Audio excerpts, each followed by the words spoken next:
Hello everyone, welcome to KV teachers guild. So बच्चों, अभी हम स्टार्ट करेंगे क्लास 7 साइंस का 10 chapter respiration in organisms. Respiration मतलब सांस लेना। सो डिफरेंट ऑर्गेनिजम्स कैसे रेस्पायर करते हैं इसके बारे में इस चैप्टर में हम डिस्कस करेंगे। One day Boojho was eagerly waiting to meet his grandparents who were coming to the town after a year. तो एक दिन बूझो बहुत ही एक्साइटेड था उसके दादा दादी से मिलने के लिए जो एक साल के बाद शहर आ रहे थे। He was in a real hurry, वो बहुत जल्दी में था, as he wanted to receive them at the bus stop, क्योंकि वो उनको लेने बस स्टॉप जाने वाला था। He ran fast and reached the bus stop in a few minutes, वो बहुत तेज दौड़ता है और कुछ ही मिनट्स में बस स्टॉप पहुंच जाता है। He was breathing rapidly, वो बहुत तेजी से सांस ले रहा था। His grandmother asked him why he was breathing so fast, तो उसकी दादी उससे पूछती है कि तुम इतनी जल्दी जल्दी सांस क्यों ले रहे हो। Boojho told her that he came running all the way, तो बूझो बताता है कि वो पूरे रास्ते दौड़ता हुआ आया है। But the question got stuck in his mind, तभी उसके माइंड में क्वेश्चन आता है। He wondered while running makes a person breathe faster, वो सोचता है कि दौड़ने के बाद एक पर्सन इतना फास्टर ब्रीथ क्यों करने लगता है, इतनी तेजी से सांस क्यों लेने लगता है। The answer to Boojho's question lies in understanding why we breathe, तो ये जो क्वेश्चन है बूझो का, इसको आप तब समझ पाएंगे, इसका आंसर तब दे पाएंगे जब आपको पता होगा कि हम सांस लेते क्यों हैं, ब्रीथ करते क्यों हैं। Breathing is a part of respiration, breathing respiration का एक पार्ट है। Let us learn about respiration, तो चलिए पहले रेस्पिरेशन के बारे में ही जानते हैं। So why do we respire? In chapter 2 you learn that all organisms are made of small microscopic units called cells. Second chapter में हमने सेल्स के बारे में स्टडी किया था कि जितने भी लिविंग ऑर्गेनिजम्स हैं सभी बहुत छोटी छोटी माइक्रोस्कोपिक यूनिट्स, माइक्रोस्कोपिक मतलब वो सिर्फ माइक्रोस्कोप से ही दिखाई देंगी, उनसे मिलकर बना है जिन्हें हम बोलते हैं cells. A cell is the smallest structural and functional unit of an organism, ये डेफिनेशन है सेल की। सेल क्या है? सबसे छोटी स्ट्रक्चरल, मतलब इसका एक डेफिनेट स्ट्रक्चर होता है। फंक्शनल, फंक्शन डिफरेंट फंक्शन से परफॉर्म करती है, एक ऐसी यूनिट है ऑर्गेनिज्म की। सबसे छोटी यूनिट है, स्ट्रक्चर होता है, फंक्शंस होते हैं। Each cell of an organism perform certain functions, और सभी सेल्स कुछ फंक्शंस को परफॉर्म करती है, जैसे कि न्यूट्रिशन, फूड की रिक्वायरमेंट इसको होती है। ट्रांसपोर्टेशन, सेल मेम्ब्रेन से चीज़ें अंदर आती है बाहर जाती है, ट्रांसपोर्टेशन होता है यहाँ पर। एक्सक्रीशन, जो वेस्ट मटेरियल है उसको बाहर फेंकती है। एंड रिप्रोडक्शन, अपने ही जैसी और नई सेल्स बनाती हैं। To perform these functions the cell needs energy, अब इतने सारे फंक्शंस को परफॉर्म करने के लिए सेल्स को एनर्जी की ज़रूरत है। Even when we are eating, sleeping और रीडिंग वी रिक्वायर एनर्जी, चाहे आप सो रहे हैं, खा रहे हैं, पढ़ रहे हैं, आपको हर टाइम एनर्जी की रिक्वायरमेंट है। But where does this energy come from, तो ये एनर्जी कहाँ से आएगी? Can you say why your parents insist you that you should eat regularly, क्या आप बता सकते हैं कि आपके पेरेंट्स आपको क्यों बोलते हैं कि आपको रेगुलरली खाना खाना चाहिए? Because the food has stored energy, क्योंकि जो खाना आप खाते हैं उसमें एनर्जी स्टोर्ड होती है, which is release during respiration, और वो एनर्जी आपकी बॉडी में कब रिलीज होती है? रेस्पिरेशन के टाइम पर। रेस्पिरेशन में जो ऑक्सीजन आपके शरीर में जाती है उसी से ही उस फूड का ब्रेक डाउन होता है और फिर एनर्जी आपके शरीर को मिलती है। Therefore all living organisms respire to get energy from food, तो जितने भी लिविंग ऑर्गेनिजम्स है इसीलिए वो रेस्पायर करते हैं ताकि उस फूड से उनको एनर्जी मिल सके। During breathing we breathe in air, जब हम सांस लेते हैं तो एयर को आप ब्रीद इन करते हैं, इनहेल करते हैं। You know that air contains oxygen, air में ऑक्सीजन होती है। We breathe out air which is rich in carbon dioxide, और हम जो एयर ब्रीद आउट करते हैं, एक्सेल करते हैं, उसमें CO2 कार्बन डाइऑक्साइड ज़्यादा होती है। The air we breathe in is transported to all parts of the body and ultimately to each cell, तो जो एयर आपने इनहेल करी है वो आपके शरीर के सारे पार्ट्स में जाएगी, सभी पार्ट्स में सेल्स है तो हर सेल तक वो पहुंचेगी। In the cells oxygen in the air helps in the break down of food, तो सेल में, सेल तक जो ऑक्सीजन गई है वो हेल्प करेगी सेल को फूड को ब्रेक डाउन करने में। So the process of break down of food in the cell with the release of energy is called cellular respiration, ये सेल्यूलर रेस्पिरेशन की डेफिनेशन है। आपने जो एयर इनहेल करी उसमें है ऑक्सीजन, ऑक्सीजन की प्रेजेंस में फूड का ब्रेक डाउन होगा, और जब फूड का ब्रेक डाउन होता है तो एनर्जी रिलीज होती है जिसकी रिक्वायरमेंट आपकी बॉडी को है। तो ये जो प्रोसेस है जब फूड का ब्रेक डाउन होता है एक सेल में और उससे एनर्जी रिलीज होती है, इसको हम बोलते हैं सेल्यूलर रेस्पिरेशन। ज़रूरी नहीं है कि सेल्यूलर रेस्पिरेशन सिर्फ ऑक्सीजन की प्रेजेंस में ही हो, कई बार ये ऑक्सीजन की एब्सेंस में भी होता है। So cellular respiration takes place in the cells of all organisms. Cellular respiration कहाँ पर होता है? सभी ऑर्गेनिजम्स की सेल्स में। In the cell the food glucose is broken down into carbon dioxide and water using oxygen. तो cell में oxygen को यूज करके खाने का ब्रेकडाउन होता है कार्बन डाइऑक्साइड और वाटर में। The breakdown of glucose occurs with the use of oxygen. It is called when breakdown of glucose occurs in the with the use of oxygen it is called aerobic respiration. तो अगर food का breakdown हुआ है oxygen को use करके तो इस तरीके की रेस्पिरेशन को हम बोलते हैं aerobic respiration. Food can also be broken down without using oxygen.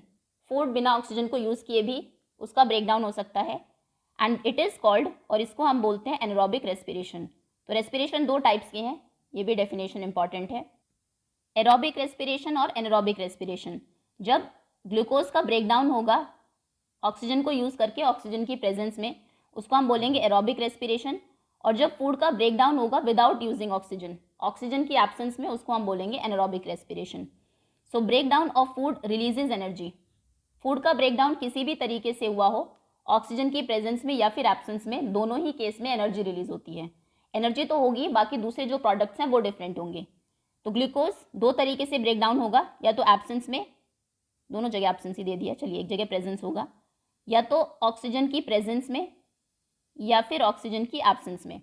तो प्रेजेंस में प्रोडक्ट्स क्या क्या बनते हैं? अगर ऑक्सीजन प्रेजेंट है यानी कि एरोबिक रेस्पिरेशन में एल्कोहल नहीं, वाटर बनता है H2O, carbon dioxide plus energy. और अगर एब्सेंस में हुआ है ऑक्सीजन के, उस केस में एल्कोहल बनती है, कार्बन डाइऑक्साइड एंड एनर्जी। दोनों ही केसेस में CO2 और एनर्जी तो निकलेगी ही। अगर ऑक्सीजन की प्रेजेंस में है तो वाटर बनेगा और एब्सेंस में है तो एल्कोहल बनेगी। Okay, you should know that there are some organisms such as yeast that can survive in the absence of air. कुछ ऐसे भी ऑर्गेनिजम्स हैं जैसे कि ईस्ट है जो सर्वाइव कर सकता है एयर की एब्सेंस में भी। They are called anaerobes. तो एनारोबिक रेस्पिरेशन ये करते होंगे, तो इसीलिए इनको बोलते हैं anaerobes. And they get energy through anaerobic respiration, और इनको एनर्जी मिलती है एनारोबिक रेस्पिरेशन से। In the absence of oxygen glucose break down into alcohol and carbon dioxide as given below. ठीक है, okay. Yeast are single celled organisms. Organisms दो तरीके के होते हैं, यूनिसेल्युलर और मल्टी सेल्युलर। यूनिसेल्युलर जिनमें सिर्फ एक सेल होती है, सिंगल सेल्ड होते हैं, तो यीस्ट सिंगल सेल्ड ऑर्गेनिज्म है। मल्टी सेल्युलर जिसमें बहुत सारे सेल्स होते हैं जैसे कि हम हैं ह्यूमन बींग्स। दे रेस्पायर एनरोबिकली, और यीस्ट एनरोबिकली रेस्पायर करते हैं and during this process yield alcohol. हमने देखा कि जब एनरोबिकली रेस्पिरेशन होता है ऑक्सीजन की एब्सेंस में तो एल्कोहल बनती है, CO2 और एनर्जी भी, बट इसका एक प्रोडक्ट एल्कोहल भी है। They are therefore used to make wine and beer. इसीलिए ईस्ट को यूज़ किया जाता है वाइन और बियर को बनाने में, वाइन और बियर जिनमें एल्कोहल होती है। Are muscle cells can also respire anaerobically. वैसे तो ह्यूमन बींग्स में एरोबिक रेस्पिरेशन होता है, हम ऑक्सीजन की प्रेजेंस में एनर्जी का ब्रेकडाउन होता है सेल्स के अंदर, लेकिन हमारी मसल्स में जो सेल्स हैं वो कई बार एनरोबिकली भी रेस्पायर कर सकती है, but only for a short time, लेकिन सिर्फ शॉर्ट टाइम के लिए। When there is temporary deficiency of oxygen. और वो कब ऐसा करती है? जब ऑक्सीजन की थोड़े टाइम के लिए डेफिशिएंसी हो जाती है, कमी हो जाती है। ऐसा क्यों होता है? ड्यूरिंग हैवी एक्सरसाइज, आप कोई हैवी एक्सरसाइज कर रहे हैं या फिर फास्ट रनिंग, जैसे कि हमने देखा था जो बूजो था वो अपने ग्रैंड पेरेंट्स को लेने जब गया था तो उस टाइम पर वो तेज़ी से दौड़ रहा था, या फिर आप साइकिलिंग करते हैं, बहुत लंबे टाइम तक दौड़ते हैं, कोई heavy weight lifting, heavy weight को लिफ्ट कर रहे हैं, ऊपर उठा रहे हैं, उस टाइम पर the demand for energy is high, क्योंकि आप ज़्यादा काम कर रहे हैं तो इसलिए उसके लिए आपको ज़्यादा एनर्जी की ज़रूरत है। But the supply of oxygen to produce the energy is limited. आपके अंदर ग्लूकोज तो है, फूड है, लेकिन उसको ब्रेक डाउन करने के लिए ऑक्सीजन की ज़रूरत है, तभी एनर्जी रिलीज होगी, और ऑक्सीजन की सप्लाई तो लिमिटेड है, एक लिमिट से ज़्यादा तो आप सांस नहीं ले सकते। Then anaerobic respiration takes place in the muscle cells to fulfil the demand of energy. तो उस एनर्जी की डिमांड को फुलफिल करने के लिए, पूरा करने के लिए मसल्स में होता है एनरोबिक रेस्पिरेशन। ओके, आप हैवी एक्सरसाइज, आप दौड़ रहे हैं, मान लीजिए, दौड़ने के लिए आपको ज़्यादा एनर्जी की ज़रूरत है, लेकिन ऑक्सीजन उतनी ही जा रही है शरीर के अंदर, एक लिमिट से ज़्यादा आप नहीं ले सकते, तो उतनी ही एनर्जी मिलेगी। क्योंकि एनर्जी ज़्यादा चाहिए, उस केस में मसल्स में एनरोबिक रेस्पिरेशन होता है, क्योंकि एनरोबिक रेस्पिरेशन में भी एनर्जी रिलीज होती है। और इक्वेशन क्या होगी उस टाइम पर? ग्लूकोज का ब्रेकडाउन होगा मसल्स में in the absence of air, और बनेगा क्या? Lactic acid and energy. अगर होता ये प्रेजेंस में तो वाटर बनता, कार्बन डाइऑक्साइड और एनर्जी। यहाँ पर वाटर और CO2 नहीं बनता, लैक्टिक एसिड और एनर्जी बनती है। ये पिक्चर गिवन है, ड्यूरिंग एक्सरसाइज सम मसल्स में रेस्पायर एनरोबिकली, कुछ मसल्स एनरोबिकली भी रेस्पायर कर सकती है एक्सरसाइज के टाइम पर। Have you ever wondered why you get muscle cramps after heavy exercise? क्या आपने कभी सोचा है कि बहुत हैवी एक्सरसाइज के बाद, बहुत लंबे टाइम तक रनिंग करने के बाद मसल क्रैम्प्स क्यों होते हैं? क्रैम्प मतलब एक शार्प पेन होता है मसल्स में कॉन्ट्रैक्शन की वजह से। The cramps occur when muscles cell respire anaerobically, ऐसा तब होता है जब मसल सेल्स ने एनरोबिकली रेस्पायर किया हो। The partial breakdown of glucose produce lactic acid, तो ग्लूकोज का पूरे तरीके से ब्रेकडाउन नहीं होता, पार्शियली सिर्फ उसका ब्रेकडाउन होता है जिसमें बनता है लैक्टिक एसिड। और जब लैक्टिक एसिड एक्यूमुलेट हो जाता है आपकी मसल्स में, उसकी वजह से मसल्स में क्रैम्प्स होता है, क्रैम्प्स आते हैं। We get relief from cramps after hot water bath और मसाज, आप गर्म पानी से नहा लीजिए या फिर मसाज आपकी होगी तब आपको क्रैम्प से थोड़ा सा रिलीफ मिलेगा। Can you guess why it is so? क्या आप अज्यूम कर सकते हैं ऐसा क्यों है? बिकॉज हॉट वाटर बाथ और massage improve circulation of blood, massage करने से या फिर हॉट वाटर बाथ से ब्लड का सर्कुलेशन बढ़ता है शरीर में। As a result the supply of oxygen to muscle cells increases, different cells तक ऑक्सीजन लेकर कौन जाता है? ब्लड, तो ब्लड सर्कुलेशन अच्छा होगा तो जो मसल सेल्स हैं आपकी जहाँ पर लैक्टिक एसिड जमा हुआ है वहाँ तक ऑक्सीजन पहुँचेगी। The increase in the supply of oxygen results in the complete breakdown of lactic acid into carbon dioxide and water, और जब वहाँ तक ऑक्सीजन जाएगी तो फिर ये जो लैक्टिक एसिड बना था उस टाइम पर वो फर्दर ब्रेकडाउन होगा उसका वाटर और कार्बन डाइऑक्साइड में। ओके, अगर आप ऑक्सीजन की प्रेजेंस में करते हैं तो तभी वाटर CO2 एनर्जी मिलती है। एब्सेंस में अगर आपने रेस्पिरेशन किया है तो लैक्टिक एसिड बनेगा जो बाद में जाके ब्रेकडाउन उसका होगा H2O और CO2 में, और जब तक वो लैक्टिक एसिड जमा रहेगा आपकी मसल्स में तब तक क्रैम्प्स, आपको पेन होता रहेगा उसमें। Next topic is breathing. एक एक्टिविटी आपको गिवन है, caution do this activity under the supervision of your teacher, teacher की सुपरविजन में ही आप इस एक्टिविटी को परफॉर्म करेंगे। आपको अपने नॉस्ट्रल्स को, नाक को और मुंह को टाइटली बंद कर लेना है and look at a watch, और वॉच को ध्यान से देखना है। What did you feel after some time, कुछ टाइम के बाद आप कैसा फील करते हैं और कितनी देर तक आप दोनों को, नाक को और मुंह को क्लोज रख पाते हैं। नोट डाउन करिए time for which you could hold your breath, कितने टाइम तक आपने अपनी ब्रेथ को होल्ड किया है उस टाइम को आप नोट डाउन करेंगे। फिगर 10.2, इस तरीके से नाक और मुंह दोनों को आपको बंद करना है। So now you know that you can not survive for long without breathing, तो अभी आपको समझ में आ गया होगा बहुत लंबे टाइम तक आप बिना सांस लिए नहीं रह सकते। Breathing means taking in air rich in oxygen. Breathing का क्या मतलब है कि आप टेक इन कर रहे हैं उस एयर को जिसमें ऑक्सीजन ज़्यादा है and giving out air rich in carbon dioxide, और फिर गिव आउट कर रहे हैं, एक्सेल कर रहे हैं उस एयर को जिसमें कार्बन डाइऑक्साइड ज़्यादा है with the help of respiratory organs. इसके लिए हमारी बॉडी में डिफरेंट रेस्पिरेटरी ऑर्गन्स हैं। The taking in of air rich in oxygen into the body is called inhalation. जब आप टेक इन करते हैं उस एयर को जिसमें ऑक्सीजन ज़्यादा है उसको बोलते हैं इनहेल करना, इनहेलेशन, और जब गिव आउट करते हैं एयर को रिच इन कार्बन डाइऑक्साइड उसको बोलते हैं एक्सेलेशन, एक्सेल करना। It is a continuous process which goes on all time and through out the life of an organism. ये कॉन्टिन्यूस प्रोसेस है सांस लेना और ये पूरी लाइफ चलता रहता है। The number of times a person breathes in a minute is termed as breathing rate. एक मिनट में आप कितनी बार सांस लेते हैं, कितनी बार ब्रीथ करते हैं, उसे हम बोलते हैं, कहेंगे आपका breathing rate. During breathing inhalation and exhalation takes place alternatively, एक बार आपने इनहेल किया फिर आप एक्सेल करेंगे, फिर इनहेल करेंगे, फिर एक्सेल करेंगे, ये दोनों एक्टिविटी होती रहती है alternatively. A breath means 1 inhalation plus 1 exhalation. एक ब्रेथ को आप कैसे काउंट करेंगे, एक बार इनहेल करना, एक बार आपने सांस ली फिर सांस को छोड़ा तो ये माना जाएगा एक सांस आपका, 1 breath. Would you like to find out your breathing rate, क्या आप अपना ब्रीदिंग रेट फाइंड आउट करना चाहते हैं? Do you want to know whether it is constant और it changes according to the requirement of oxygen by the body? क्या आपका breathing rate constant है हर सिचुएशन में एक ही तरीके से, मतलब उतनी बार ही आप सांस लेते हैं, या फिर ये चेंज होता है ऑक्सीजन के रिक्वायरमेंट के अकॉर्डिंग? एक इसके लिए आप एक्टिविटी परफॉर्म करेंगे, activity 10.2। Generally we are not aware that we are breathing, अक्सर हम ध्यान भी नहीं देते कि हम सांस ले रहे हैं या नहीं। However if you try you can count your rate of breathing, अगर आप ध्यान दें तो आप रेट ऑफ ब्रीदिंग को काउंट कर सकते हैं, एक बार में आपने कितना सांस लिया।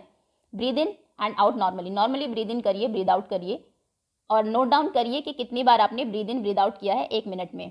Did you inhale the same number of times as you exhaled, obviously जितनी बार आपने इनहेल किया होगा उतनी बार आपने एक्सेल किया होगा। Now count the breathing rate, number of breaths पर minute after brisk walk and after running. उसके बाद तेज़ दौड़िए या चलिए, उसके बाद अपना जो ब्रीदिंग रेट है उसको ऑब्जर्व करिए।